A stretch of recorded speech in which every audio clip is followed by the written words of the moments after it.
పట్టించుకున్నటువంటి పాపన ఓలేదు. ఉదాహరణకు బీసీల గురించి లెక్కలు జరుగుతుంటే పెద్ద ఎత్తున అందరూ కూడా ఉద్యమం చేసిరు. లెక్కలే తప్పున్నాయి, మీరు పెట్టిన జనాభా లెక్కలు బాలేవని అన్నారు.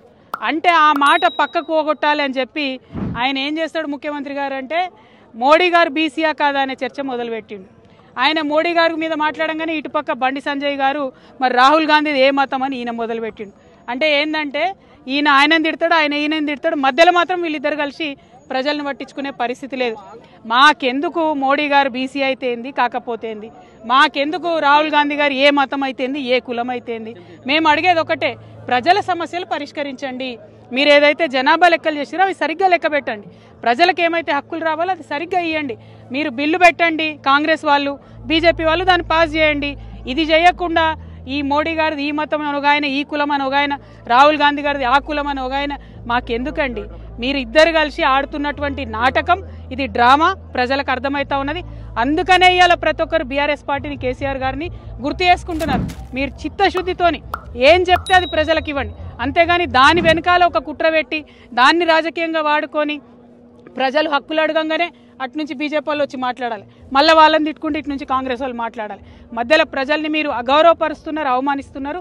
కానీ మా తెలంగాణ బిడ్డలు చైతన్యవంతులు, రాజకీయంగా అన్ని చూసినాం కుట్రలు. తెలంగాణ ఉద్యమ టైంలో చూసినాం ఎవరేం చేస్తారు, ఎవరేం మాట్లాడతారని. మీ కుట్రలు నడవవు, మీ డ్రామాలు నడవవు. ఖచ్చితంగా జనగణన మంచిగా చేయండి. ఇవాళ రెండో రోజు జనగణన స్టార్ట్ అయ్యి ఒక్క అడ్వర్టైజ్మెంట్ లేదు, ఒక్క ఎక్కడ ఊసు లేదు. దాన్ని పరిపూర్ణంగా నిర్వహించండి, ప్రజలకు న్యాయం చేయాలి, బీసీ బిడ్డలను మోసం చేయొద్దని చెప్పి ముఖ్యమంత్రి గారిని, భారతీయ జనతా పార్టీని ఇద్దరిని కూడా మేము హెచ్చరిక చేస్తూ ఉన్నాం. అటువంటి పాపన ఓలేదు. ఉదాహరణకు బీసీల గురించి లెక్కలు జరుగుతుంటే పెద్ద ఎత్తున అందరూ కూడా ఉద్యమం చేసిరు. లెక్కలే తప్పున్నాయి, మీరు పెట్టిన జనాభా లెక్కలు బాలేవని అన్నారు. అంటే ఆ మాట పక్కకు పోగొట్టాలి అని చెప్పి ఆయన ఏం చేస్తాడు ముఖ్యమంత్రి గారు అంటే, మోడీ గారు బీసీయా కాదా అనే చర్చ మొదలుపెట్టిండు.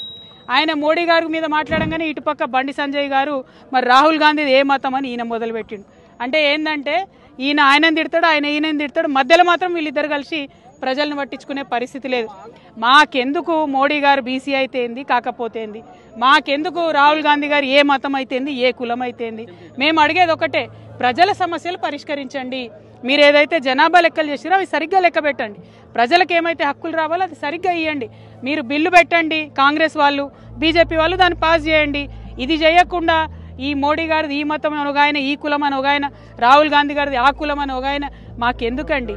మీరు ఇద్దరు కలిసి ఆడుతున్నటువంటి నాటకం ఇది, డ్రామా ప్రజలకు అర్థమవుతా ఉన్నది. అందుకనే ఇవాళ ప్రతి ఒక్కరు బీఆర్ఎస్ పార్టీని, కేసీఆర్ గారిని గుర్తు చేసుకుంటున్నారు. మీరు చిత్తశుద్ధితోని ఏం చెప్తే అది ప్రజలకు ఇవ్వండి, అంతేగాని దాని వెనకాల ఒక కుట్ర పెట్టి దాన్ని రాజకీయంగా వాడుకొని ప్రజలు హక్కులు అడగంగానే అటు నుంచి బీజేపీ వాళ్ళు వచ్చి మాట్లాడాలి, మళ్ళీ వాళ్ళని తిట్టుకుంటే ఇటు నుంచి కాంగ్రెస్ వాళ్ళు మాట్లాడాలి. మధ్యలో ప్రజల్ని మీరు అగౌరవపరుస్తున్నారు, అవమానిస్తున్నారు. కానీ మా తెలంగాణ బిడ్డలు చైతన్యవంతులు, రాజకీయంగా అన్ని చూసినాం కుట్రలు. తెలంగాణ ఉద్యమ టైంలో చూసినాం ఎవరేం చేస్తారు, ఎవరేం మాట్లాడతారని. మీ కుట్రలు నడవవు, మీ డ్రామాలు నడవవు. ఖచ్చితంగా జనగణన మంచిగా చేయండి. ఇవాళ రెండో రోజు జనగణన స్టార్ట్ అయ్యి ఒక్క అడ్వర్టైజ్మెంట్ లేదు, ఒక్క ఎక్కడ ఊసు లేదు.